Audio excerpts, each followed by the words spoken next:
Hey guys, welcome back to Magic TV. My name's Craig. It is 9 o'clock. It's 9 o'clock on a Monday and it's time for a 5x5. This is where I take 5 subjects related to magic. I spend 5 minutes talking about each subject. I move on to the next subject. It's always quick. It's always snappy. You never know what you're going to get. Now today, you do know what you're going to get because today I'm going to be doing a live performance special. Now I did a live performance special on the Savant deck last week, and I looked at the Savant deck performances and then I played the same performances again with the commentary track. Overwhelmingly, you guys really like that. So I'm guessing, and so many people said, we want to see more of this. We want to see more of this. It's very insightful. Can you go through what you were doing? Can we see more of this, please? So the answer is yes. I'll be doing this with a lot of footage over the next few weeks, but we're starting off with 5 of my favorite tricks that have come out. Well, 4 of my favorite tricks that have come out this year and 1 bonus. I'm going to be looking at a live performance of the Atomic deck. I'm going to be looking at a live performance of Big Blind. I'm going to be looking, I can't remember everything that I've done now, to be perfectly honest. I'm looking at a live performance of the Boombox Acan from Boombox by Andrew Niner, because I was very, very proud of being part of that project. So you're going to see 5 different projects, and you're going to see basically the whole performance unedited, and then after the performance you're going to see a breakdown of what I did and why I did it, what I said, why I said it. There's going to be a commentary track running over the top, so make sure that you go check it out. It's going to start with the performances and then we will go into the commentary track. I want to show you something. Have you ever seen anything like this before? Have you seen anything like this before? Have you seen anything like this before? These are credit card blanks. There's no ink on them. These are what credit cards look like before they're printed. Very difficult to, that would be where the signature strip is, right? They're not credit cards. But what credit cards would be if they were printed. You got a credit or a debit card, right? So when you had one, at some point it was like this. And then it got printed. All right? We're going to try and do something with these 5 cards. And the reason this is the big finish is because I guarantee you've never seen anything like this before. Now I need you to help me. Before I show you this incredible moment of strange, we're going to use a deck of cards. All right? And there are 52 cards. They're all there, they're all different. You're going to pick one. Do me a favor, say stop. Look at that card, show everyone, don't show me. You got it? Put it back.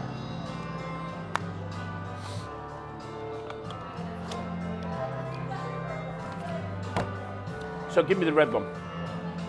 It's got more money on the red one. This is how magicians make money. We don't need to get booked, we can do this. We take these credit card blanks. We touch them next to a credit card. Watch this, hold your hand out. If I just do this, it starts the printing process, and that exact side, I can print on that. But look at it, it's in reverse. Because I printed it on that one. So the numbers, the logo, everything is in reverse.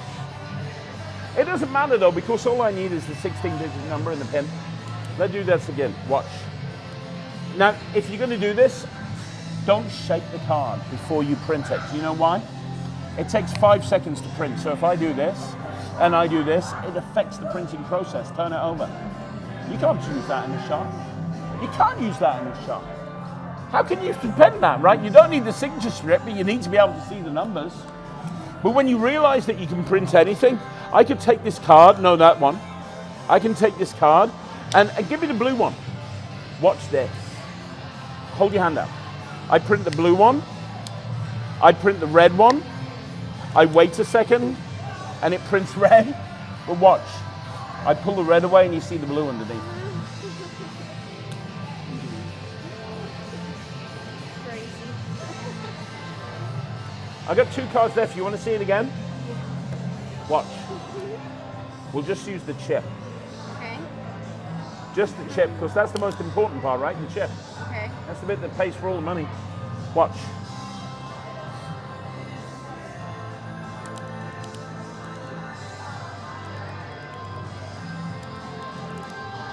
You see that?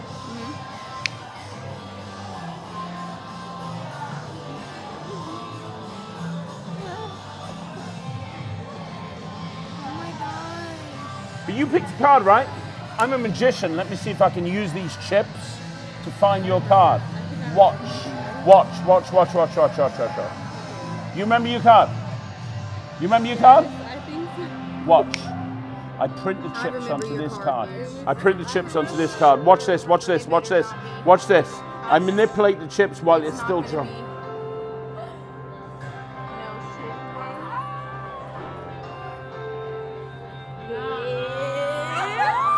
Oh my gosh! Oh my gosh!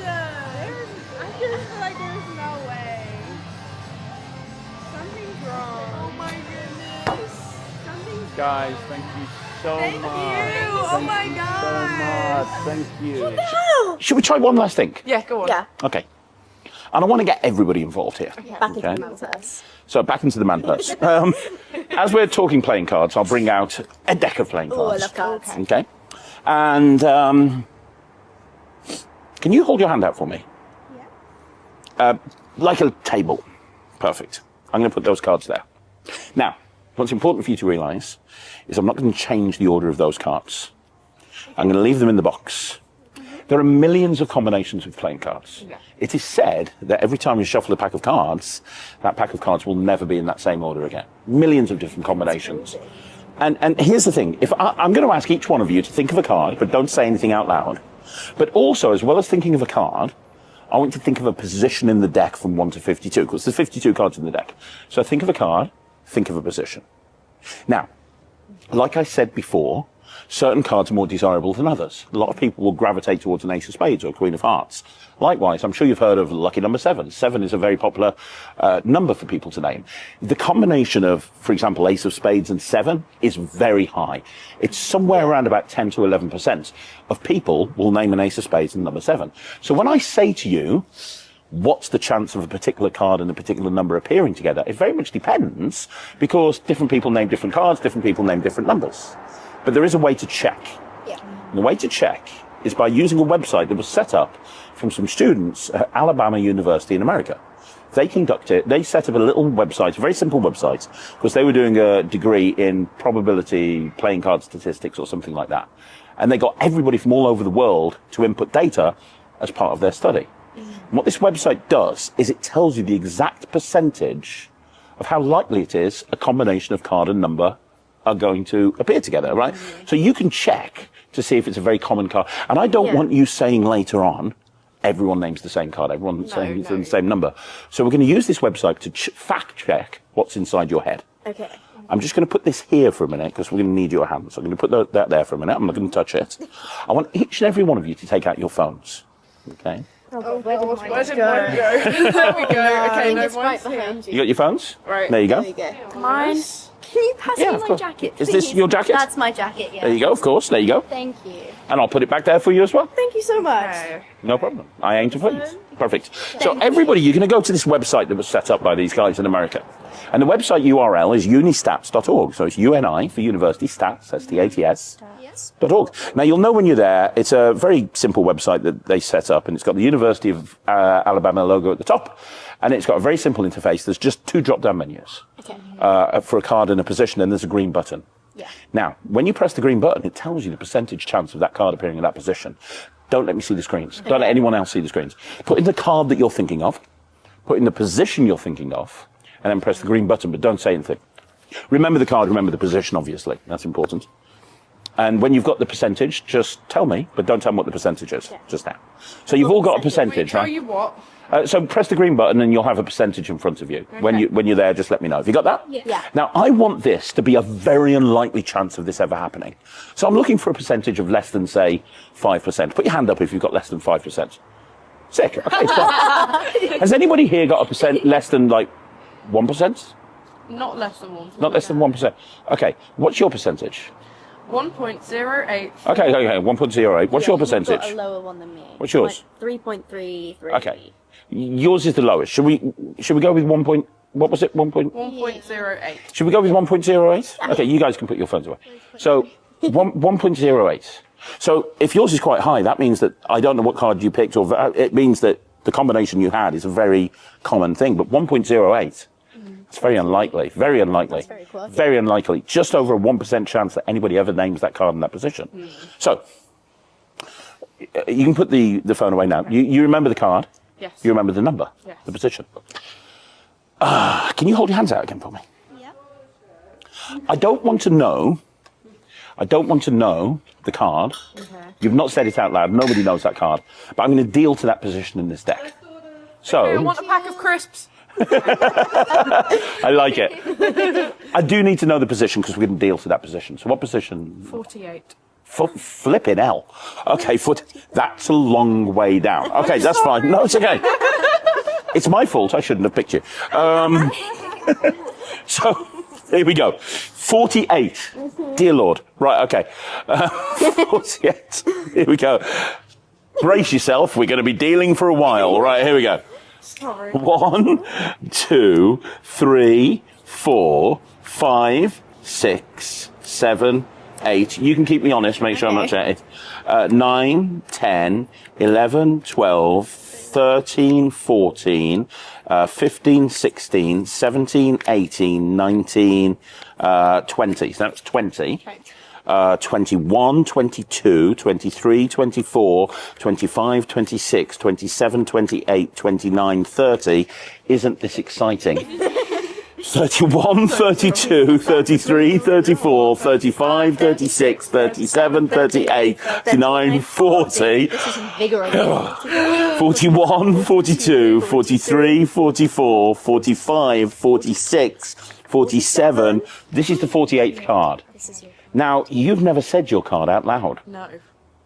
You've never even, like, it exists in your head and your head only. Yeah. This deck was not touched. Yeah. The chances of this happening is 1.08%. Yeah. What was the name of your card? It was the second of clubs. The two of The clubs. two of clubs.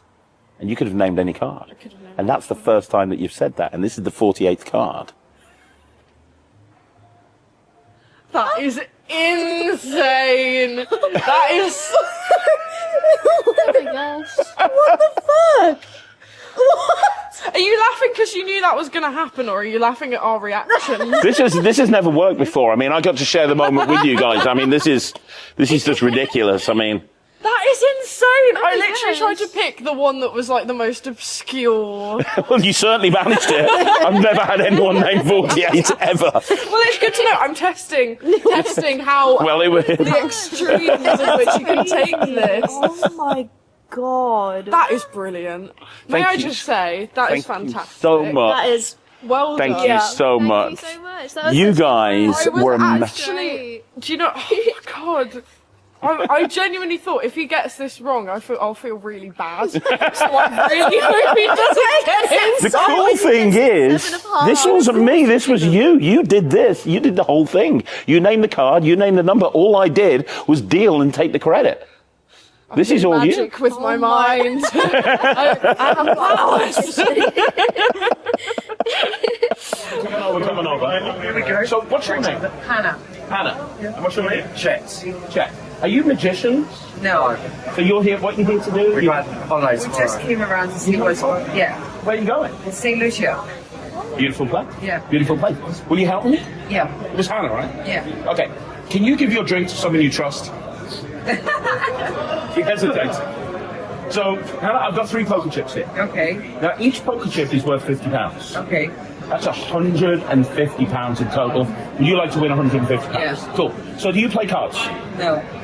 You know cards, though. You know one Yeah, card for yeah, another. yeah. Right? Okay. So, I want you to think of a card, but not a joker. But don't say it out loud. Don't tell I've anyone. got it, I've got it, Think I've of a got it. card. Yeah. So, you've got the value. You've got the suit. So, it could be Yeah. a club, box, spade, Yeah, diamond, yeah, yeah. ace, six, king. You've got I've it. got it. No one could know that card, right, Hannah? Hold your hand out flat. £150 is on this. If I get this wrong 3 times, you get 150 quid. I'll convert this to British money. Okay.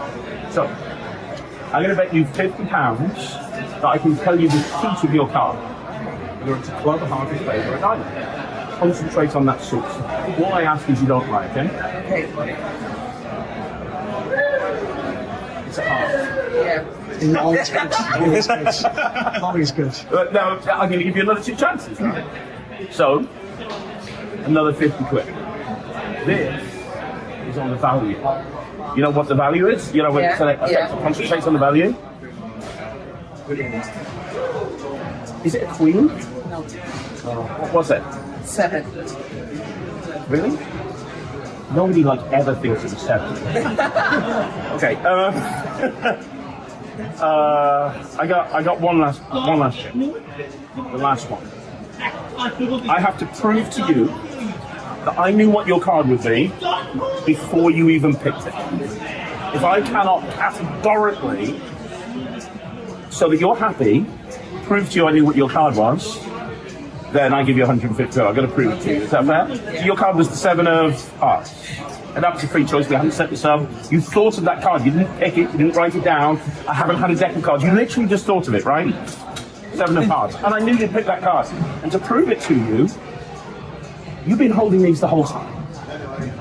I never even showed you the other side of them, Hannah. But if I had have shown you the other side of them, you would realize that this one is a heart. This is an of that.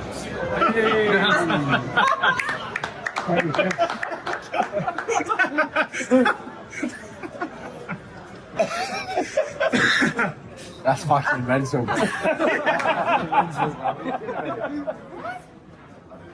That's the mental. That's fucking nuts. That never worked before, so we got to share the moment together. What just happened? What? Did they name the right one? Yeah, 7 of hearts right there. What? No, I don't remember. Are you in on that? Are you in on it? Yeah, that was my card. 7 of cards. You just go on holiday. At least you know what you're going to be doing on the plane journey now. That's fucking. Thinking about the 7 of hearts. Should just lied. We got 150 quid. Jesus, mate, fair fucking play, man. Thanks, man. That was amazing. That was amazing. So much. Thank you. Seriously? How did you get that? I can tell you, but I have to get kicked up back and stuff. Yeah, no, you don't do that. That's fucking wow. That's fucking Does it still say 7 of hearts? Yeah, of course it does. Because that's what's on the chips. I can't change them. It's not fun. Yeah, but that's mental. How did you see that? Yeah, you know I put about the card. No, that's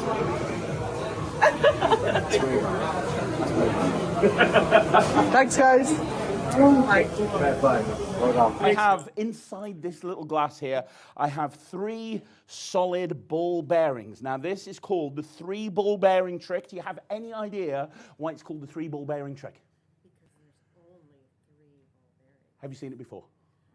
Okay, fair enough. Yeah, it is indeed the 3 ball bearing trick. Now watch very carefully. 1 ball bearing goes in the hand, 1 ball bearing goes in the hand, 1 ball bearing, this one right here, goes in the pocket. Now watch carefully. All I have to do is squeeze. When I squeeze, we have 1, we have 2, we have 3, and the audience goes crazy. I know, but no, please don't patronize me. I'm going to do it again. But this time you know exactly what's going to happen. Look, I'm going to go really slowly. 1 goes in the hand. That's 1. You can see I'm not cheating. 1 goes in the hand. What's your name? Rachel. Correct. Well done. 1 goes in the hand. That's 2. This one here goes in the pocket. Rachel, logic dictates how many are in here? 2. That's 1. That's 2. That's 3. And the audience goes crazy. Just so you know, I'm going to keep doing this until you like it. We could be here a while. I could do this over and over again. I could literally do this for the next hour. But the problem is, every time I do it, it takes more magic. And it becomes a little bit weirder. Let me show you what I mean. If I do it a 3rd time, strange things happen. Rachel, look, 1 goes in the hand. 1 goes in the hand. 1 goes in the pocket. That's 2 in the hand, 1 in the pocket. Now, if I just squeeze, we have 1. We have 2. The 3rd one comes back, but it gets like 20 times bigger. Does that anybody understand that? Because I don't get that at all. That makes no. Thank you. 1 person. I appreciate that. Thank you. You better be careful. Someone might throw you a fish. It's like, thank you very much. Maybe you missed it. I'll do it again. Look, I'll put a little one in my hand. I'll put a big one in my hand. and I'll put this little one here in my pocket. Now, nothing happens until I squeeze. It's the squeeze that makes the magic work. I can see you watching very close. You're not going to get me, Magic Boy. I'm watching every move you make. No, all I have to do is squeeze, and when I do, I've got the big one, I've got the little one, and now this one is 20 times bigger as well. Thank you. I know, I love that. That was no idea, right? Let's try it one more time. We'll put a big one in the hand, that's one. We'll put a big one in the hand, that's two. We'll put that little one into my pocket. Guys, here's the deal. If I can make the third one come back and grow 20 times bigger, would that be good enough for a big round of applause? Yeah. That would be one. That would be two. That would be three. Thank you very, very much. But I promised you a big finish. That is not a big finish. A big finish looks more like that. Any questions? Any questions? That's... I put a card in a particular position in that deck. Okay. This is going to be my prediction. Now, I'm not going to touch that. I'm going to put it over there so I can't reach it. You make sure I don't touch that, okay? It's out of my reach, look. So I can't get it. Now, there's a trick in Magic, and the trick is called ACAN. It stands for any card at any number. Okay. And the idea is somebody names a card, somebody names a card number, and the card appears at that number. ACAN. Now there's a problem with this trick. If I asked you to name a card, psychologically you're probably going to go for an Ace of Spades or a Queen of Hearts. That's because what most people do. If I ask you to think of a number, you're probably going to go for 37. That's the one that most people go for psychologically. That's what you were thinking of, wasn't it? No? That's what most people go for. So what I did is I took a different deck of cards. I took a blue deck. And what I did, they're okay on the back, but on the front, I shuffled the hell out of these cards, and then I wrote a different number on each card. Can you see that? Yes. Different number on each card, just at random. So there's 52 numbers and there's 52 cards. Now, Parker, shuffle these. I know, it's going to be funny for all of us. And then when you've done that, I want you to pass the cards across to Reed and get him to shuffle them. And the reason is... All right, Reed, it's all you, but it's going to start with you. Oh, look, you're getting fancy. I like that. Nice. Right? That's how you do it, right? Yeah, that's good, that's good, that's good, yeah. All right, just move around. You should do the magic and I'll just sit there and get him drunk. How's that sound? Yeah, right. Thanks, Reed. I love that. I have no idea what the hell you're doing, man, but that... I'm just going to let you do it. I'm scared. I've got a feeling you don't trust me. Pat, do you want those? Yeah? Yeah, you shuffle the shit out of those, why don't you? What the hell are you guys doing to me? Nice. All right, put them on there. Cool, cool. Is that fair? Yeah, no way anyone could know the order. Right, so, Parker and Reed, Parker and Reed, Parker and Reed. You both got to slide one card out the spread towards me. Anyone that you want to. Your choice. From the pack that he messed up, you're going to slide one card, he's going to slide one card. Any cards that you want to.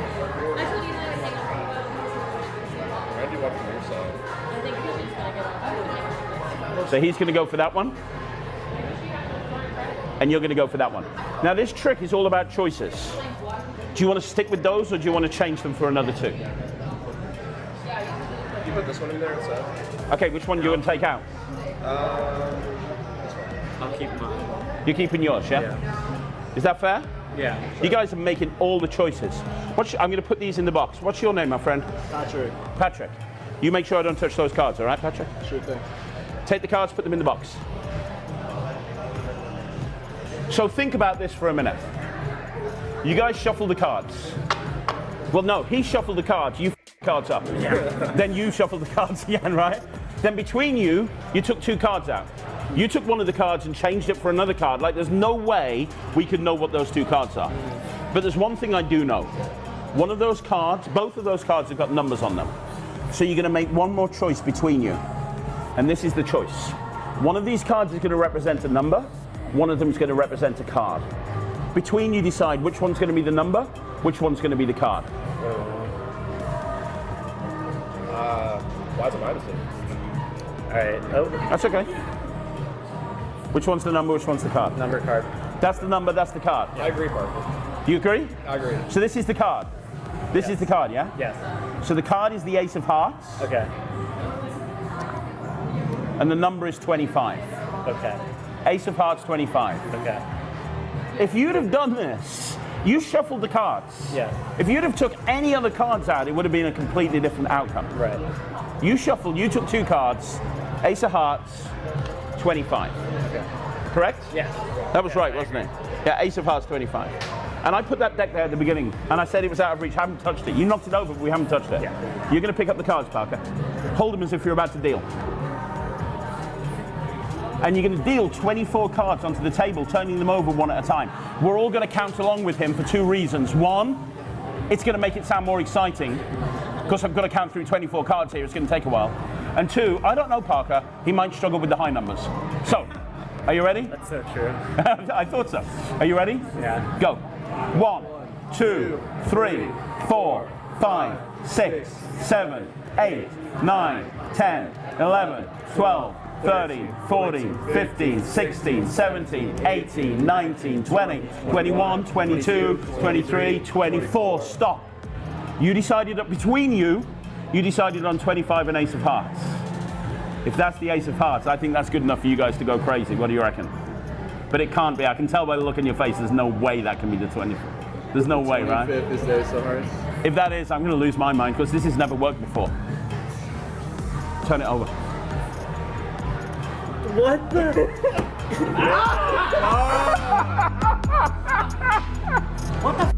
I know, right? Are you kidding? That's never worked before. I can't believe it worked. You gotta be kidding. I know. That's so weird.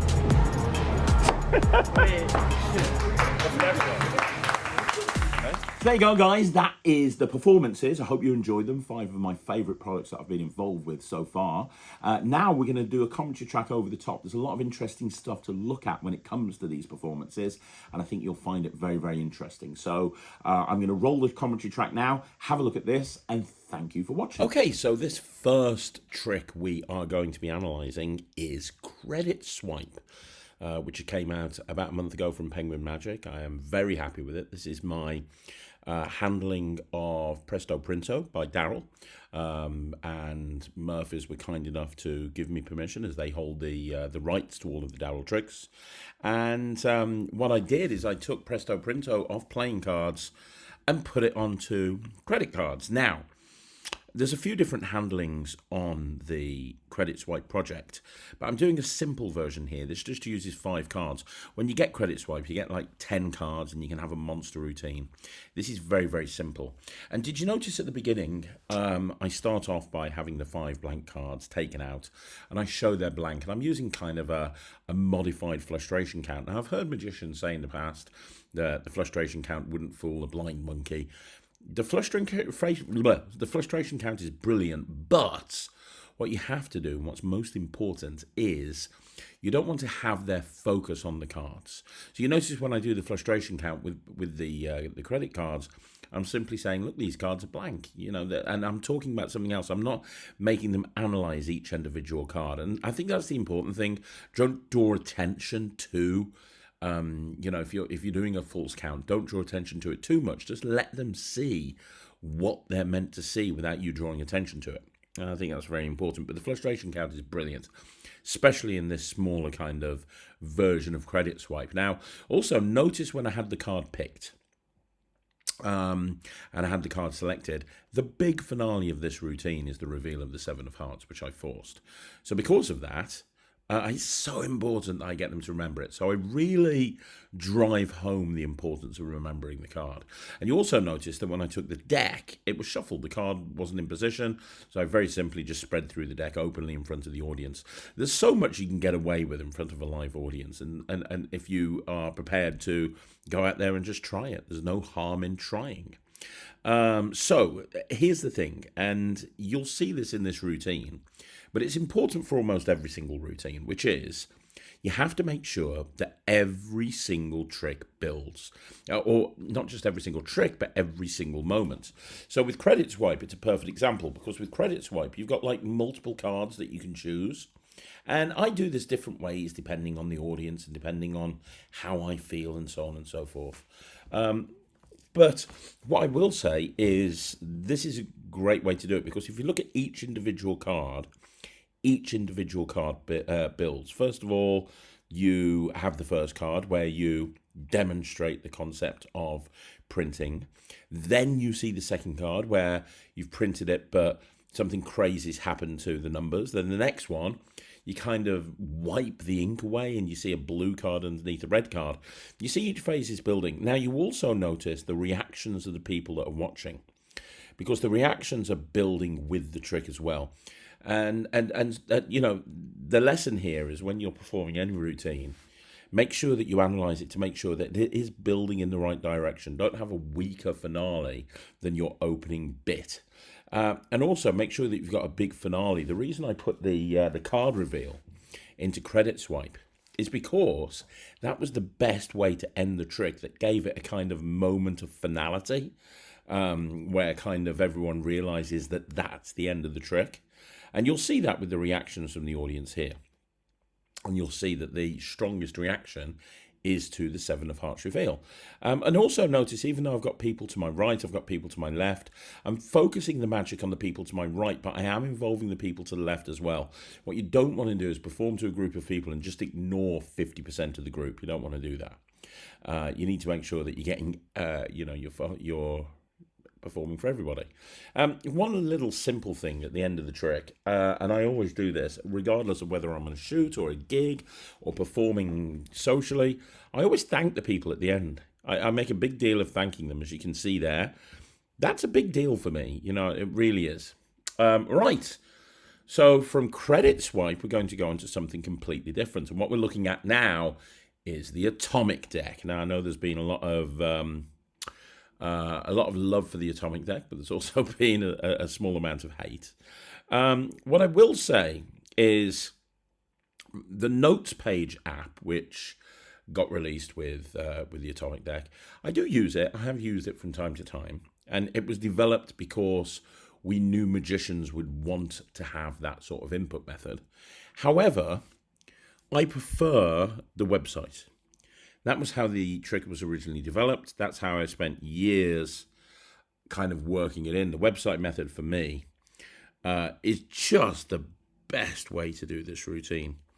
And there's a few different reasons for that. And the first reason is it's kind of an intriguing thing. You know, talking about these students that have set up this website that's designed to test to see how common cards and numbers are when they're named together. It all makes total sense. And I love performing it and getting everybody in the audience involved.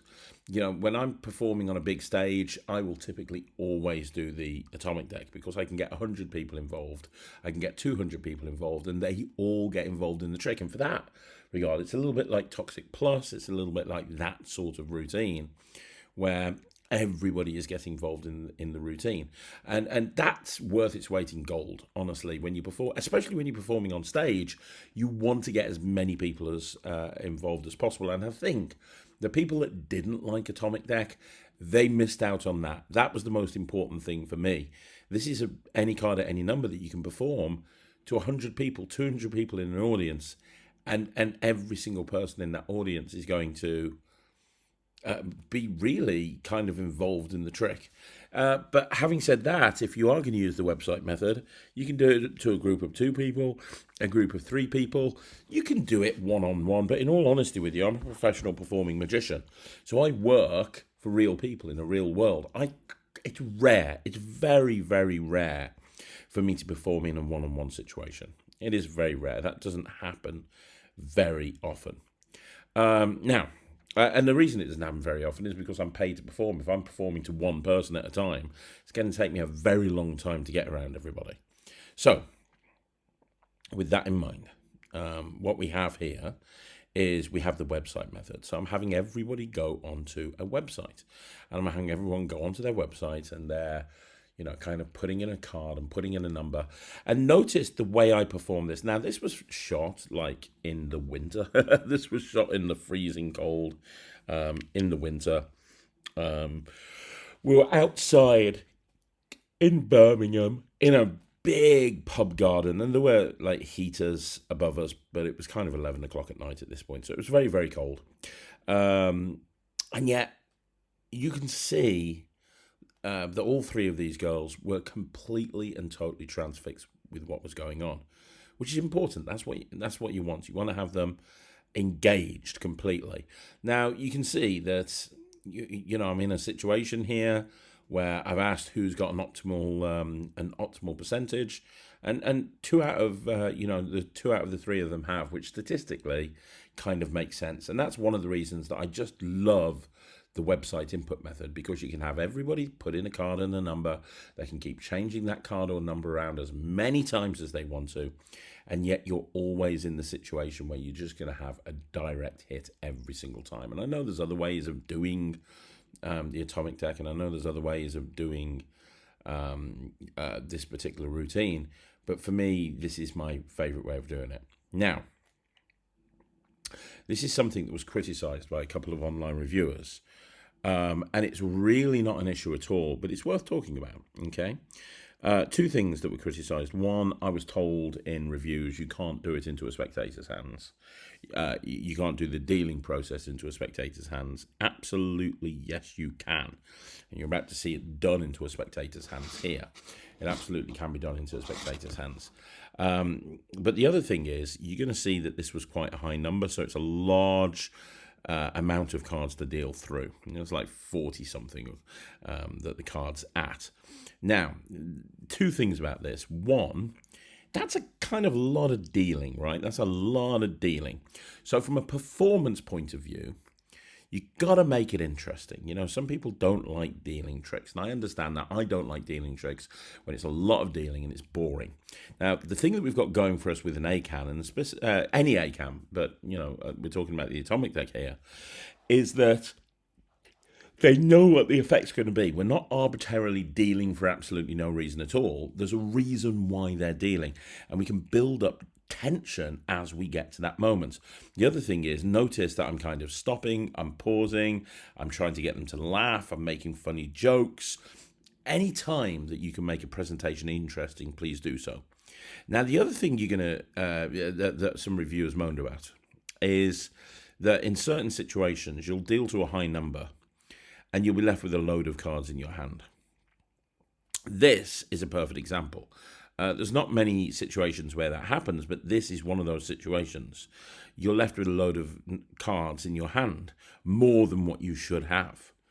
But notice, first of all, my left hand, which holds the deck, has dropped down to the side.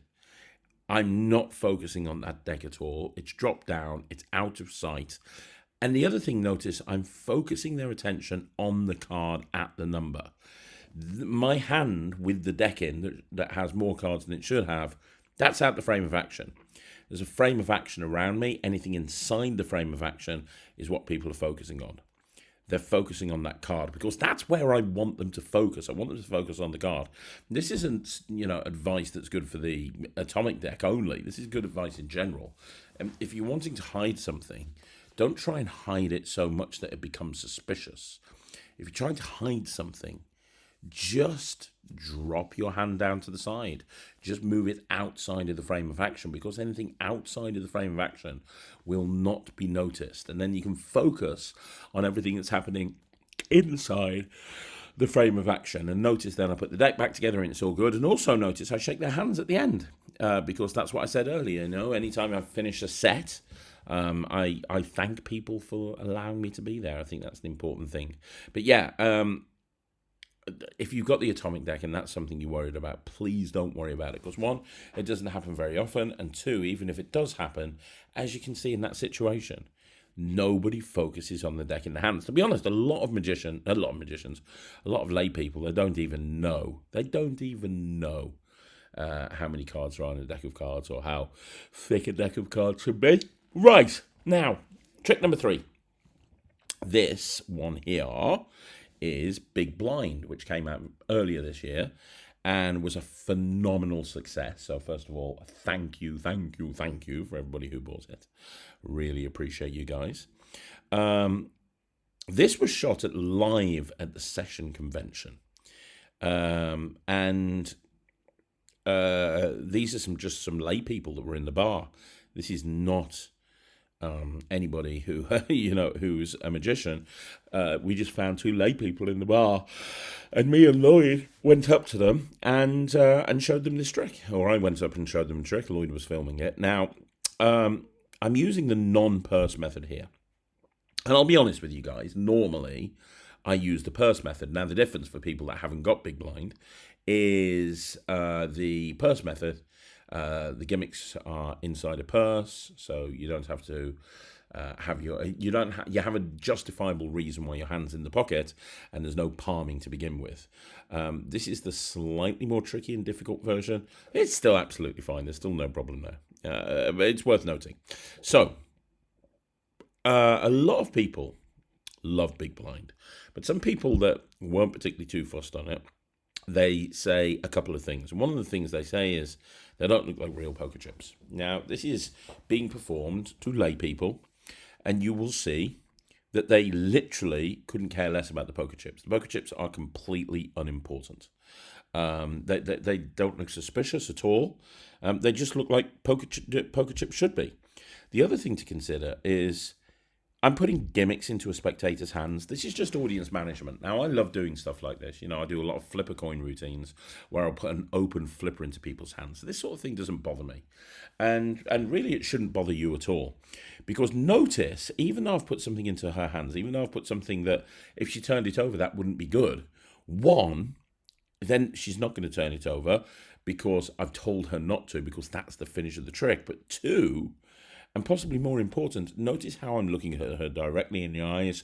Notice how I'm focusing her attention on me and on what I'm saying, which means that the thought of going and turning over those chips is completely unimportant. Now, the other thing is, first of all, look at her reaction right now. They absolutely freak out when they say this. Both of those people are freaking out. But secondly, some people have said that when the chips are in this position, they can't be examined. Well, there they are, examining the chips. Now, I take the chips off them after she's held them for about 30 seconds, because obviously two of them are magnetic. I don't want them to realise they can stick together, although, to be honest, chips are magnetic at the best of times anyway. So if she noticed that, it wouldn't be important. But I find that people don't want to examine the chips anyway, and you can see that. She's not wanting to examine the chips. He's not wanting to examine the chips. She's just been holding them in her hand. After she held them in her hand, she was looking at them. She was holding them. She was passing them out back and forth. Notice I'm not getting rid of these chips. I'm holding them. I've taken them out of their kind of thing, because I don't want them to hold on to it, but they are it's totally not an issue.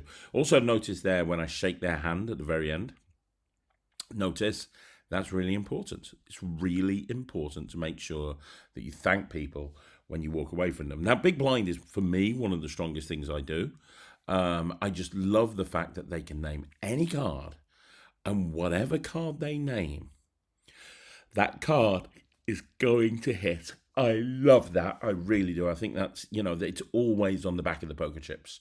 And it's one of the reasons why I perform that trick so much. Anyway, now we're back at Penguin. I'm back at Columbus, Ohio. And this is one of the tricks out of my book, Absolute Madness. In fact, you're looking at the opener here. You're looking at Gadabout Bearings. Now, Gadabout Bearings is based off Gadabout coins, which appeared in Bobo's Modern Coin Magic. But it uses ball bearings, which means that we can have size changes as well as vanishes. Now, I still do. I love Gadabout coins as an opener, because it's kind of a very clear thing to understand. It's a very clear thing to follow. 3 coins, you're putting them away, they keep coming back in the hand. With ball bearings, it becomes even more impressive in a way, because they're very, very visual. Ball bearings are very, very visual, but obviously it allows me to have, moments that you'll see in a bit. But the important thing is, notice this is an opening routine to me. So one of the reasons I like performing this as an opener is it allows me to build the audience up. And what I mean by that is it allows me to get the audience excited about what they're seeing. It allows me to get the audience excited about what's happening. Notice I'm getting them to clap. I'm getting them to clap. I'm getting them to understand that it's absolutely okay to have a good time while they see this trick, because that's not a problem at all. Now, here is where you have your first size change. So you have your first size change here, and that is going to be an absolutely crazy moment. Yeah, I remember when I first came up with the idea of using ball bearings for gatherback coins, and it was kind of one of those eureka moments. It was like, oh my god! I remember thinking I had some ball bearings on my side for something else, and I grabbed them, and I was like, oh my gosh, this is going to be perfect, because I can use this as an opening routine. It's going to give me loads of moments of magic where everything is growing. This is going to be perfect. And that's the thing, repetition is great, but it's like I said at the beginning of this video, if you're going to repeat the same thing over and over again, you want it to build each time. You want each phase to get more impressive. And the problem with the original gatherback coins is every single phase is the same, except for the final phase. And on the final phase, it's different because the coins vanish. But other than that, you're kind of doing the same thing over and over again. And what you have in gatherback bearings is you have this moment where everything's getting bigger, everything's getting bigger, everything's getting bigger, and they're not vanishing. But, anyone who's used a jumbo coin will tell you that makes no difference. That when you make something way bigger than what you've been using, like a jumbo coin or a jumbo ball bearing in this point, that's all people want to see. They want to see they want to see that sort of thing. Anyway, we're on to the final trick now. And a trip back in time to the boombox. Now, this was one of the first tricks that I worked on with Penguin Magic. This is not my trick. This is, I did the tutorial for this. I created the routines for this. I did the demo for this, but this was created by Andrew Niner. Now, Andrew Niner is a brilliant magician, brilliant creator of magic. I've interviewed him on Magic TV. If you want to go and check that interview out, you should do. And, we couldn't do a video like this without at least 2 ACANs. So we've had the Atomic deck. This is called the Boombox ACAN. And this is an any card at any number using the Boombox. Now, the Boombox, basically, if you don't know what it is, it's a surreptitious switching device. It's basically a Himba wallet or a Z-Fold wallet built into a card box, which is very clever. Very, very clever idea. And I can say that because it's not my idea. It's Andrew Niner's. And this is a very interesting way of approaching any card at any number, because you're using 2 decks of cards. Now, the one deck is put down from the very beginning, and that's apparently got the prediction in it.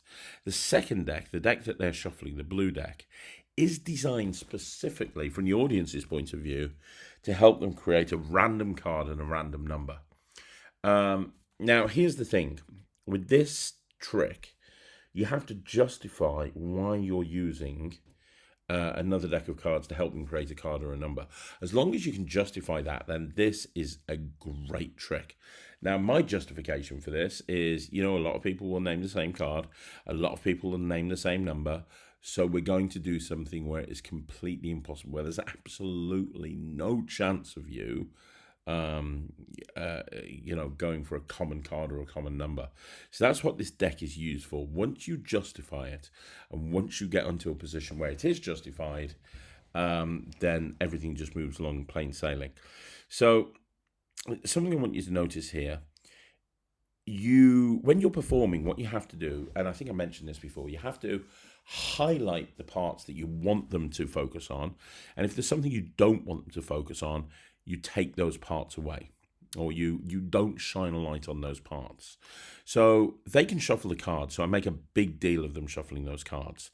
They can shuffle the cards. They can take any card out that they want to, or any 2 cards that they want to. So the focus is put on that. Now, notice when I did the switch, I just blatantly turned the box over and nobody sees anything. The reason no one sees anything is because there's nothing to see. That's the thing about this. It just looks like I'm putting a box on the table. That's why the boombox is such a strong prop. The reason it's such a strong prop is simply because it doesn't look like you've done anything. It looks like you're putting a card down on the table. Now, the other thing is, I have to justify putting those cards inside that card box. Now, my justification in this routine is I'm going to put them in that card box to isolate them away from everybody else while you put those cards back inside the box. Close the box up for me. Thank you very much. That's what I want you to do. I want to focus on doing that. You know, and that's the justification. So they put the cards in the box, and then that gives me the time misdirection as well. And then after a recap and a reframing, then I can turn around and I can say, now let's have a look at those two cards. And one of the structure, you know, obviously you've switched the cards. You've switched one card for another card, obviously. But what I really like about this, and what this does so well, is even after the cards have been switched, they've got one more choice. They have another choice. And the choice is they can pick one card to represent the suit, card, and one card to represent the number. And I love, when I came up with that idea, I was so happy, because it means that even after a switch is done, you can give them another option, which means that even if they had switched them, which people don't think that you have, that doesn't help because they're now making another decision. Now, the other thing is, two other points that I want to make here. Notice that at one point, the spectator knocked the red deck, which is effectively my finale deck. And I didn't care. It's not like I was making a big deal of it. It's not like I was like, no. And you've got to fight the urge to do that in these type of situations, because you don't want to make a big deal of something that's not meant to have a big deal made about it. So if somebody knocks something like that, you just you just gather them up. Oh, well, not a problem. Worst case scenario, if you have to go into another trick, you have to go into another trick. The other thing I want to note is when they were dealing down to the cards, they were doing the dealing themselves. Whenever you get a chance where the spectator can be involved, get them involved, especially if it's something that's apparently important for the structure of the trick. Like in this case, having them deal the cards is an important moment for the structure of the trick, or the card being dealt to is an important moment. Having them shuffle it puts all the emphasis on you and away from them. So there you go. That's the Boombox A-Can. It's an amazing A-Can, and I got to tell you as well, you really should pick up a Boombox. They're great. So there you go, guys. That is another 5x5 in the bag. Thank you once again for joining me right here on Magic TV. Now, don't forget, you want to see more videos like this, like the video, subscribe to the channel, leave a comment down below. Now, I'm going to be back again tomorrow with another video. Make sure you look out for that. Like I said, it will be the Craig and Ryland review show tomorrow. And I'll be back next week as well with another 5x5. If you want to see more live performances like this, let me know. I'll see you again soon. Thank you so much for watching. My name's Craig, and this is Magic TV. Don't forget to join the Netrix. It's my online streaming platform for magicians. I almost forgot to say that. Join the Netrix.